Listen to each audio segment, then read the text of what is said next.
Again एक के बाद एक महीने बीतते जा रहे हैं, पर क्या आपके सभी गोल्स अचीव हो रहे हैं? आपकी लाइफ ट्रांसफॉर्म हो रही है? क्या आपने जैसा प्लान किया था वैसा ही हो रहा है? अगर नहीं तो इसमें आपकी कोई गलती नहीं है, क्योंकि आप लापरवाह नहीं हो, बल्कि आप सीरियस हो अपनी लाइफ को लेके। इसीलिए अभी आप ये वीडियो देख रहे हो। तो हम अभी ऐसे 3 मोस्ट इफेक्टिव स्टेप्स बताने वाले हैं, जिससे आप अगले 6 महीने में हर एक दिन अपनी लाइफ को ट्रांसफॉर्म होते हुए देखोगे। क्योंकि हम ऊपर से नहीं बल्कि जड़ से प्रॉब्लम को सॉल्व करते हैं। इसीलिए फर्स्ट स्टेप में हम जड़ से आपकी मेंटल फाउंडेशन बिल्ड करेंगे, सेकंड स्टेप में प्रैक्टिकल डायरेक्शन देंगे और थर्ड स्टेप में एक अल्टीमेट डेली स्ट्रक्चर जो आपके अगले 6 महीने के ट्रांसफॉर्मेशन को प्रैक्टिकली पॉसिबल बनाएगा। जिसके लिए आपको सबसे पहले करना है बिल्ड अ विनर माइंडसेट।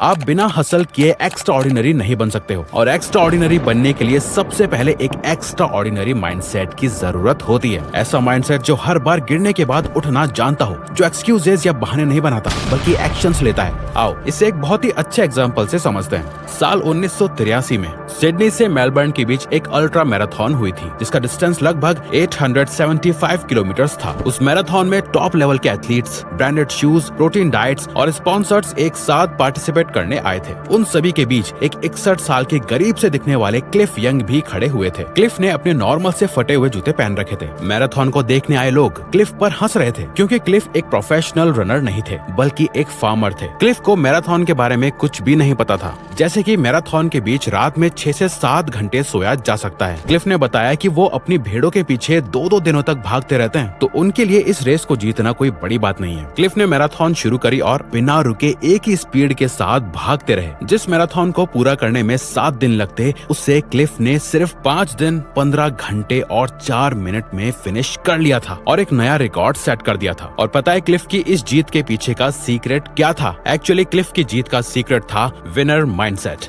तो इसीलिए जब आप कभी किसी चीज पे काम कर रहे हो ना, तो आपको अंदर से ऐसा फील होना चाहिए कि यार मैं कर लूंगा। मुझे पता है मुश्किल है, बहुत मुश्किल है, पर मैं कर लूंगा। अगर आपका माइंडसेट एक विनर वाला नहीं है, तो आप कुछ भी कर लो, आप नहीं जीत पाओगे। आप 1 महीने, 3 महीने, 6 महीने या सालों में भी अपने गोल्स को अचीव नहीं कर पाओगे। क्योंकि देखो, 2 तरह की थिंकिंग होती है। एक होती है मैं जीत जाऊं, जो उस रेस में मौजूद सभी प्रो एथलीट्स की थिंकिंग थी, और दूसरी होती है मैं जीतूंगा, जो की थी क्लिफ की थिंकिंग। क्योंकि जीतना सब चाहते हैं, लेकिन उस जीत के साथ आने वाले पेन को कोई फेस नहीं करना चाहता है। इसीलिए ये दुनिया लूजर से भरी पड़ी है। लेकिन अगर आप सीरियसली ट्रांसफॉर्म होना चाहते हो, तो आपको डिस्कम्फर्ट को एम्ब्रेस करना ही पड़ेगा। क्योंकि स्टैनफोर्ड यूनिवर्सिटी के प्रोफेसर डॉक्टर एंड्रयू हुबरमैन कहते हैं कि हर इंसान के दिमाग में एक न्यूरोप्लास्टिसिटी विंडो होती है। जो लोग रेगुलर डिस्कम्फर्ट और फोकस्ड एफर्ट का रूटीन फॉलो करते हैं, उनका सेल्फ डिसिप्लिन और डिसीजन मेकिंग पावर एक तगड़े लेवल पर इम्प्रूव होती है और उनका ब्रेन खुद को रिवायर करने लगता है। आपको अगले 6 महीनों तक जितना पेन हो सके उतना पेन एक्सपीरियंस करना है। अपनी एक डिस्कम्फर्ट लिस्ट बनाओ, जिन्हें अगले 6 महीने में आप करोगे, जो आपको बिल्कुल पसंद नहीं है, जिन्हें करना पेनफुल होगा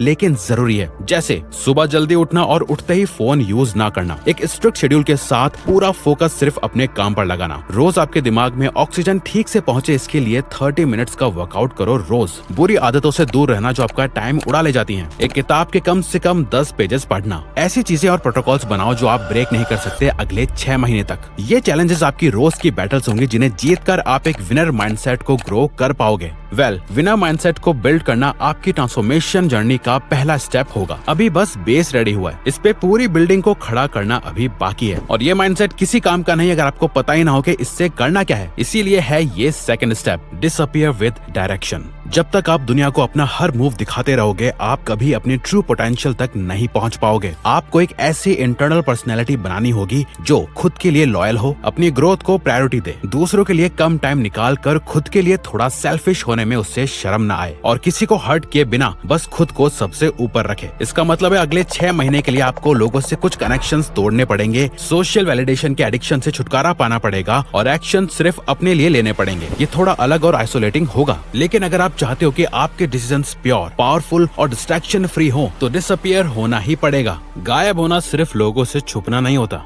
गायब होने का मतलब है अपनी जिंदगी से सब डिस्ट्रैक्शंस हटा देना और एक सिंगल डायरेक्शन में अपने आप को पुश करना। लोग कहते हैं मैं बदलना चाहता हूँ, लेकिन उन्हें पता ही नहीं होता कि वो एग्जैक्टली क्या बदलना चाहते हैं। उनसे पूछो तो बहुत वेग आंसर्स मिलते हैं। यार पैसे चाहिए, हेल्थ थोड़ी ठीक हो जाती तो सही रहता, घूमना है कहीं, कितने पैसे चाहिए, हेल्थ में क्या ठीक करना है और एग्जैक्टली कहाँ घूमने जाना है। क्लैरिटी के बिना डिसअपियर होने का कोई मतलब या फायदा नहीं है। जब आपको नहीं पता कि आपको किस दिशा में जाना है तो गायब होने का प्रोसेस भी बस एक अपनी करंट सिचुएशन से बचने का एक एस्केप बन जाता है। तो इस स्टेज पे आपको अपने आप से 3 सवाल पूछने हैं। मैं अपने किस वर्जन को डिस्ट्रॉय करना चाहता हूँ? अपने करंट सेल्फ का प्योर डिस्क्रिप्शन लिखो। आपके इस वर्जन में क्या क्या चीजें हैं जो आपको पसंद नहीं है, आपकी बैड हैबिट्स, माइंडसेट, अपीयरेंस, सब कुछ जो आपको अच्छा नहीं लगता। मुझे किस वर्जन को बिल्ड करना है? आपका आइडियल सेल्फ जो कॉन्फिडेंट है, फाइनेंशियली इंडिपेंडेंट है, एक्सट्रीमली डिसिप्लिन्ड है, उसके पास वो सब कुछ है जिसके सपने आप देखते हो। 6 महीने बाद मैं किस एक चीज को पॉइंट करके कह सकता हूँ यस आई डिड इट, यानी हाँ मैंने कर लिया। ये कोई नंबर हो सकता है कि मुझे अपने बैंक अकाउंट में इतना बैंक बैलेंस देखना है, मुझे इतना किलो वेट लूज करना है, या इस एग्जाम को क्रैक करना है, इतने मार्क्स लाने हैं, या फिर कोई इमोशनल कनेक्ट भी हो सकता है। अपने पेरेंट्स से ये सुनना कि उन्हें आप पर बहुत गर्व है, अपने सोशल सर्कल में रिस्पेक्ट फील करना। और सिर्फ सोचने से कुछ नहीं होगा, क्योंकि 2015 में डॉक्टर गेल मैथ्यूज जो कि एक साइकोलॉजी प्रोफेसर हैं डोमिनिकन यूनिवर्सिटी में, उन्होंने एक स्टडी की। उसमें ये पता चला कि जो लोग अपने गोल्स को लिखते हैं और उनकी प्रोग्रेस किसी क्लोज दोस्त या अकाउंटेबिलिटी पार्टनर को टाइम टू टाइम बताते हैं, उनका 70% सक्सेस रेट था। वहीं जिन लोगों ने गोल्स बस दिमाग में सोच के छोड़ दिए, उनका सक्सेस रेट था सिर्फ 35%। इसीलिए गायब यानी डिसअपियर होने से पहले एक पेपर उठाओ और लिखो माई mission for the next 6 months. उसमें 3-4 रियलिस्टिक कंट्रोलेबल गोल्स लिखो जो आपके हाथ में है, जिन्हें आप कंट्रोल कर सकते हो। फॉर एग्जाम्पल, हर रोज अपने मोस्ट इम्पोर्टेंट टास्क पर काम करना, रोज 1 घंटा वर्कआउट, एक स्पेसिफिक स्किल मास्टर करना, एक फ्रीलांस के लिए क्लाइंट ढूंढना। ये सिर्फ एग्जाम्पल है। हमारा कहने का सिर्फ ये मतलब है कि ये वो चीजें होनी चाहिए जो आप कर सकते हो, ना कि सिर्फ होप और उम्मीद करते हो। क्योंकि अमेरिकन ऑथर जिग जिगलर ने सही बोला था, you can't hit a target you cannot see. और अगर आप वो टारगेट किसी को दिखाने के लिए नहीं, खुद के लिए सेट कर रहे हो, तो आप सच में डिसअपियर मोड में जा रहे हो। अब आप गायब हो चुके हो। ना आप किसी को अपना टारगेट बताओगे,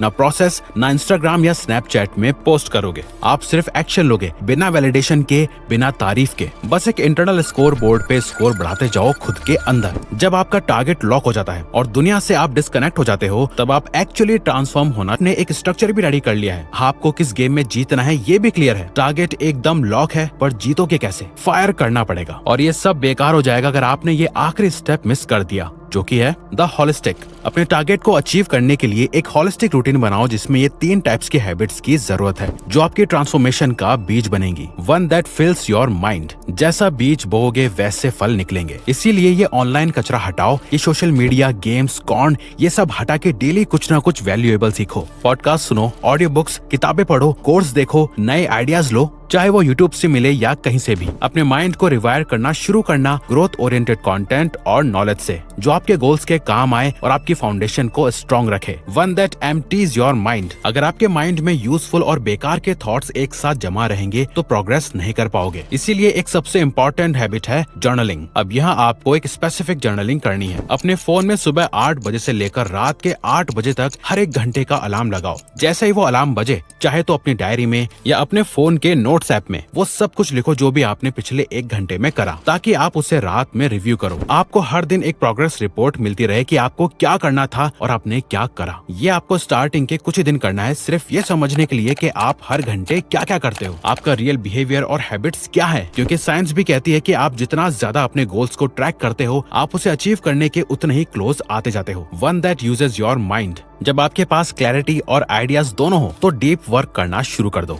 ये वो एक्चुअल एक्शनेबल स्टेप है जो आपको अपने गोल के करीब लेके जाएगा। अब हमें नहीं पता कि आपने अगले 6 महीने में एग्जैक्टली क्या गोल डिसाइड करा है, लेकिन आपका जो भी गोल है उससे रिलेटेड क्या काम करना है ये आपसे बेहतर कोई नहीं जानता। तो दिन में 2, 4, 6 जितने घंटों की जरूरत है उस टाइम को अच्छे से यूज करो और डीप वर्क करो। इमेजिन करके देखो अगले 6 महीने 180 दिन आप ये 3 चीजें कंसिस्टेंटली फॉलो करते हो। उसका रिजल्ट इमेजिन करो। यहाँ आपकी फाइट किसी से है ही नहीं, आप कोई रेस नहीं भाग रहे, आपका कोई कंपटीशन नहीं है, आप आपको खुद को हराना है, खुद से जीतने के लिए। और ये करने के लिए बस ये 3 आदतें काफी हैं। ये ऐसा ही है जैसे कोल इंजन वाली ट्रेन चलाना। ये ट्रेन आपका माइंड है, हर दिन इसमें कोल भरते जाओ, ऊपर से धुआं निकलता रहेगा और आपकी ट्रेन तेजी से आगे बढ़ती जाएगी। लेकिन जब तक आप डिसिप्लिन नहीं बनोगे तब तक आप ये 3 आदतें फॉलो कर ही नहीं